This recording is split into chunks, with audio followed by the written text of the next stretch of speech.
name's Rachel, and I've been working as a dental hygienist for the past 6 years. The office I'm at now is in a converted house, which is pretty common in our area. It's small, 2 operatories, a front desk, a cramped break room, and one of those old basements that still has thick copper pipes running across the ceiling. It's actually a nice place to work during the day. Clean, quiet. We don't get walk-ins, so it's all by appointment.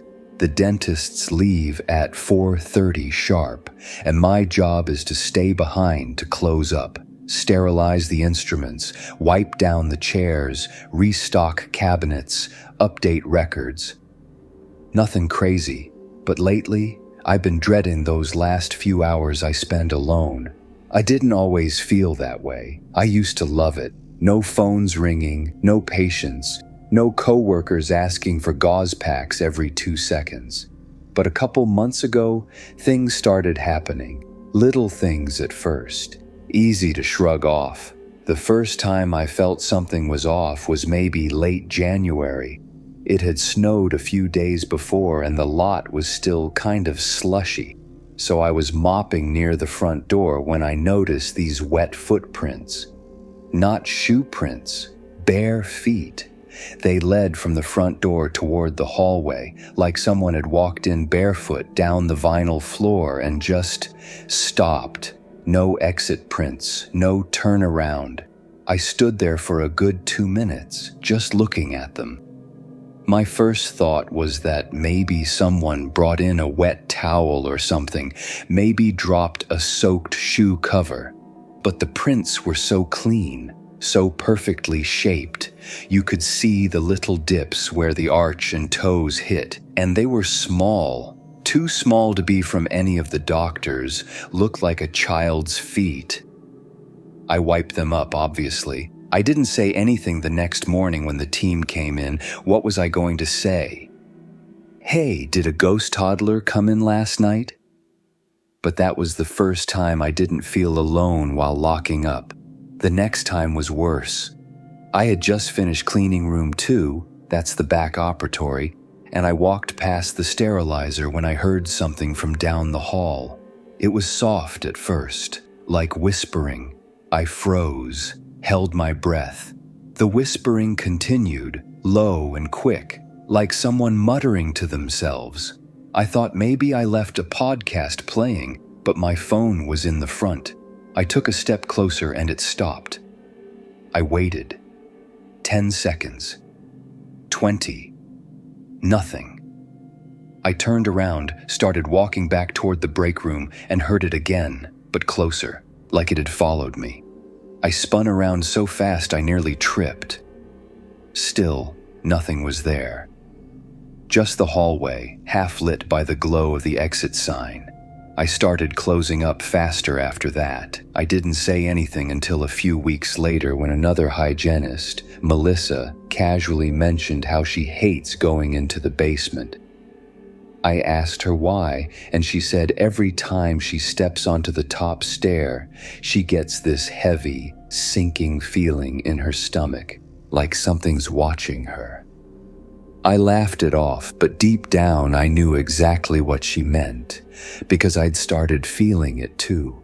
Only for me, it wasn't just the basement, it was the hallway, the rooms, even the front desk sometimes when the lights dimmed and the building went quiet. One night, I stayed later than usual because the autoclave was acting up and delayed all the trays. It was almost 7:30 when I finally finished. By then, the sun had gone down and the office had that weird tint it gets at night, where everything's lit, but nothing feels bright. I turned off the operatories and started heading up front. That's when I saw her, a girl, standing at the end of the hallway. She was maybe 7 or 8 years old, hair down past her shoulders, wearing a white patient bib over a light blue dress. No shoes. I stopped walking. My whole body went cold. I opened my mouth to speak, maybe ask if she was lost, but before I could say anything, she turned and walked into room 1. I don't even remember making the decision to follow her. It just happened, like my legs moved on their own. I stepped into the room just a few seconds behind her, and it was empty. No one, not even a breeze. The chair was still tilted back from earlier, and the paper bib roll was twisted like someone had grabbed it too hard. I felt sick. I left without even locking the cabinets. The next day, I tried to convince myself I imagined it. I was tired. I was hungry. Maybe my brain filled in the blanks of a shadow, but I couldn't get the image out of my head. The pale feet, the way she didn't look surprised to see me, like she was used to being there. The worst night, though, was a Friday. I'd finished up early and decided to double-check the front bathroom before leaving. I flicked on the light and immediately noticed the mirror was fogged. Now there's no shower in that bathroom, and the sink hadn't been used since I wiped it down half an hour earlier. But the mirror, completely fogged like someone had just taken a hot shower in there. Then I saw it, a handprint, small, dead center of the glass. I reached out, half not wanting to touch it, and the surface was warm, like body heat warm. I stumbled back, left the light on, and rushed up front. I was reaching for my coat when the printer behind the desk kicked on, all by itself. I jumped. The screen was still off. Nothing had been sent to it, but it started printing a single blank page, then another. Then another. 7 pages total, all blank. I unplugged it and left in such a rush I forgot my water bottle and didn't even care. I've told the office manager a little, not everything, just that I've been feeling weird staying late, that maybe we should consider hiring a second closer or rotating the schedule more. She just laughed and said, if it's haunted, maybe it'll scare off the patients who never floss.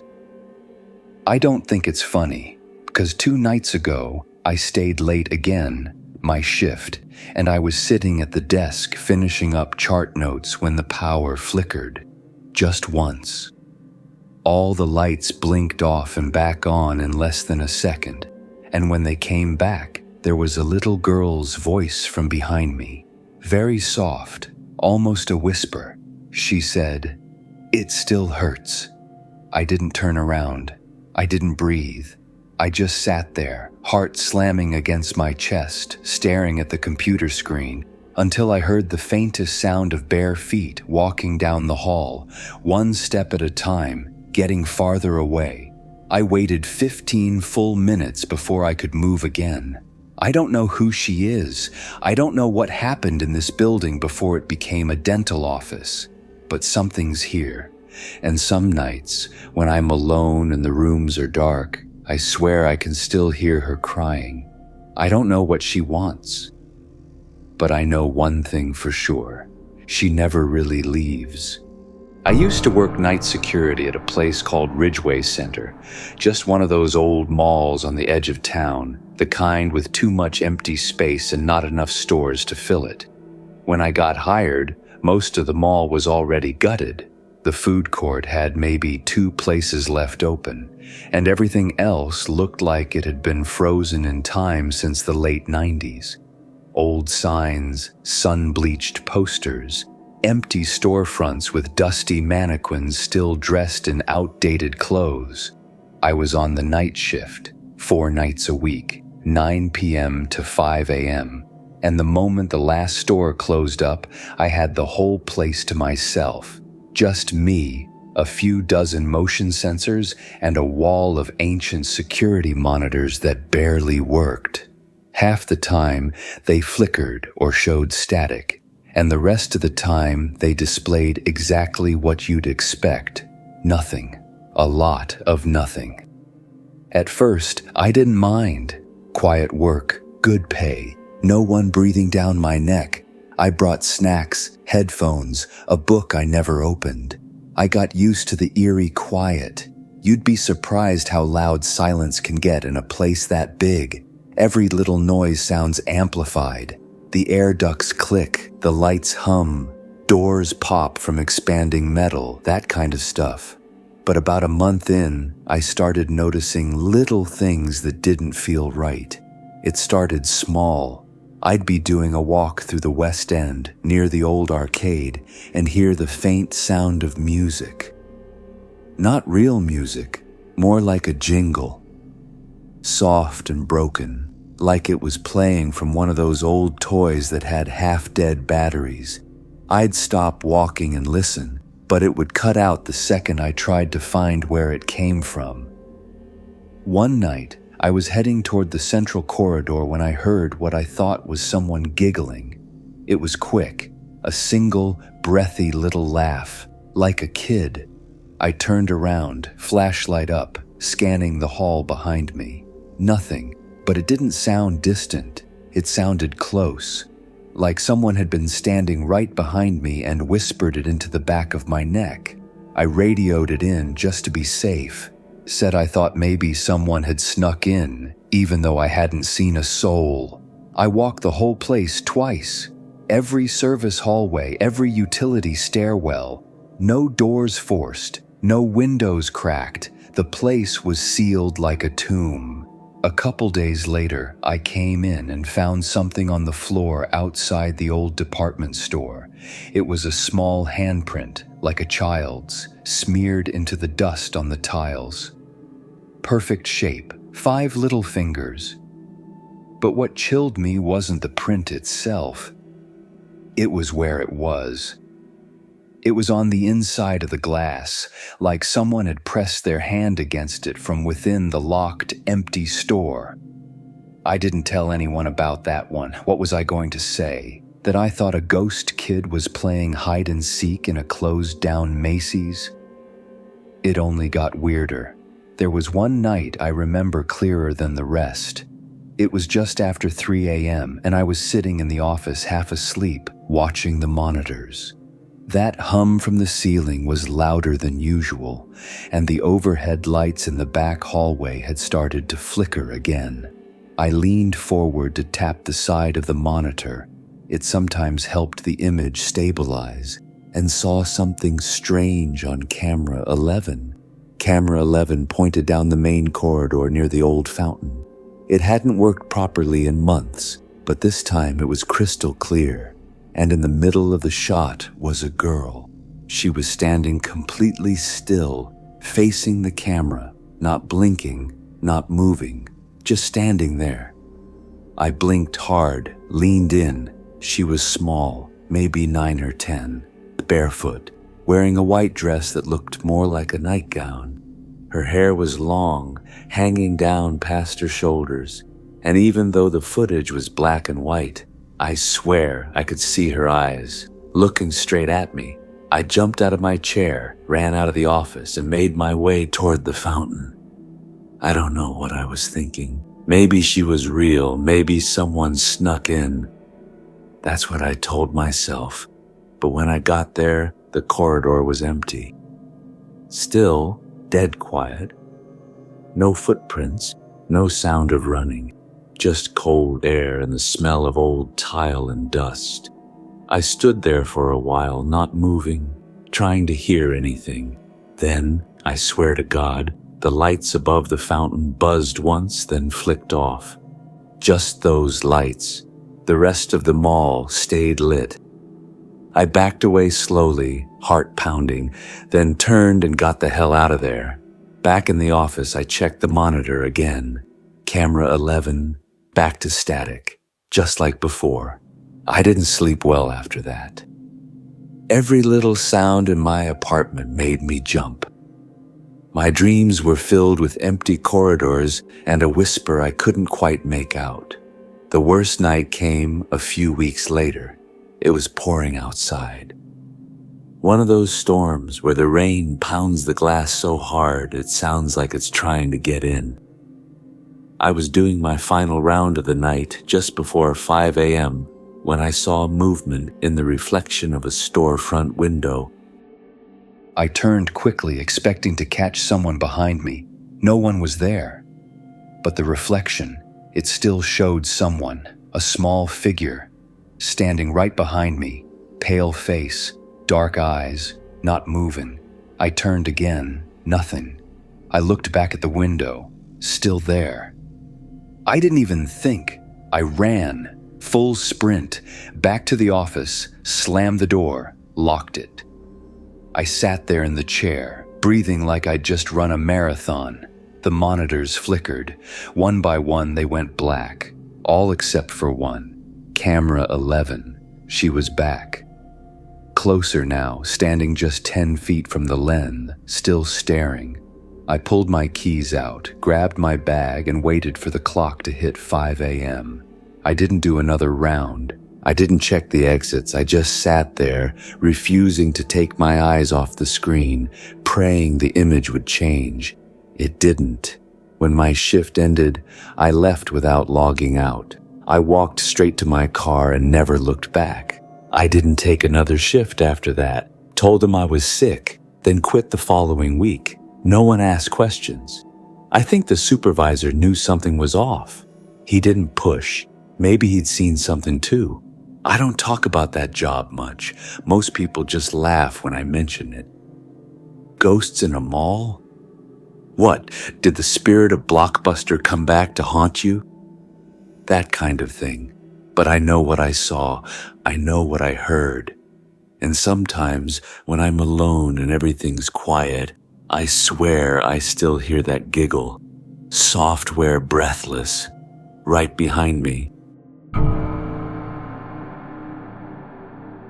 My name's Heather, and I live in a 2-story house just outside of Chattanooga. I've got a husband, Mark, and a daughter named Lily. She's 6.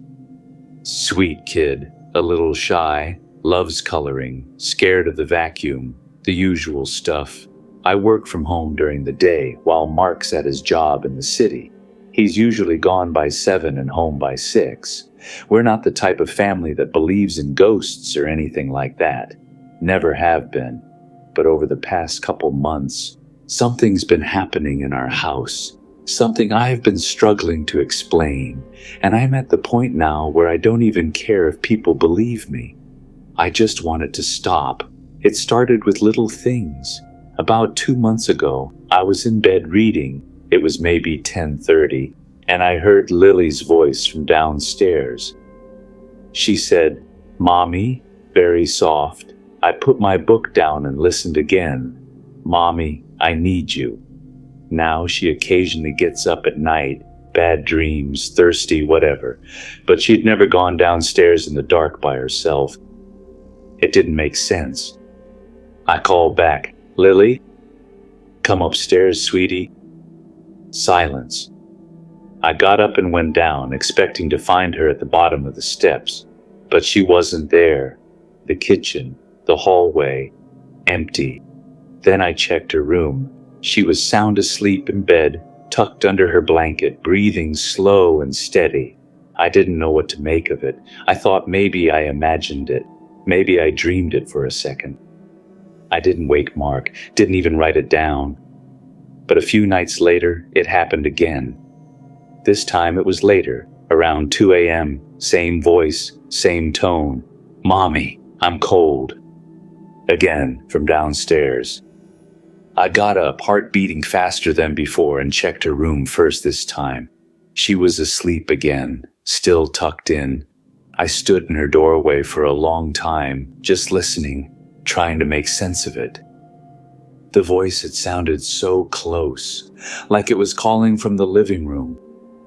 I asked Mark in the morning if he'd heard anything, but he just rubbed his eyes and said no. I told him it was probably nothing, but it didn't feel like nothing. Things started to escalate about a week after that. One night I heard it again, not from downstairs this time, but from inside the hallway right outside our bedroom. "Mommy, I'm scared." My stomach dropped. It sounded exactly like Lily, down to the little quiver she gets in her voice when she's trying not to cry. I opened the door and there was no one there. This time I woke Mark up. He got up and checked the house with me. Every room, every closet. Lily was sound asleep, didn't even stir. That night we left the hallway light on. I don't think I've really slept since. We started leaving our bedroom door open just a crack, just to hear better if she ever needed us. But that made it worse, because after a while, the voice stopped calling for me and started calling to her. Some nights I'd be half asleep and I'd hear it. "Lily, come here. Lily, wake up."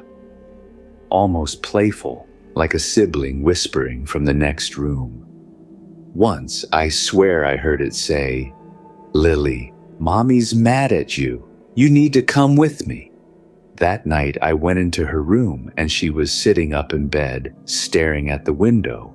I asked what she was doing, and she just said, "She keeps telling me to go outside." I asked who. She shrugged. "I thought it was you." I didn't tell her the truth. I didn't tell her I'd been hearing the same voice too. After that, I started sleeping with the baby monitor on again, even though we hadn't used it in years.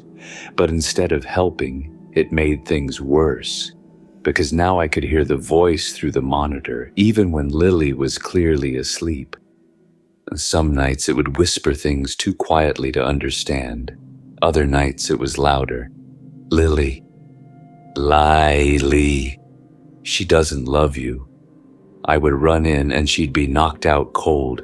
We had the house inspected, electrical, HVAC, carbon monoxide, everything came back normal. I bought cameras for her room, put one in the hallway, but nothing ever shows up. The sound never records. One night, the monitor shorted out completely, just burst into static.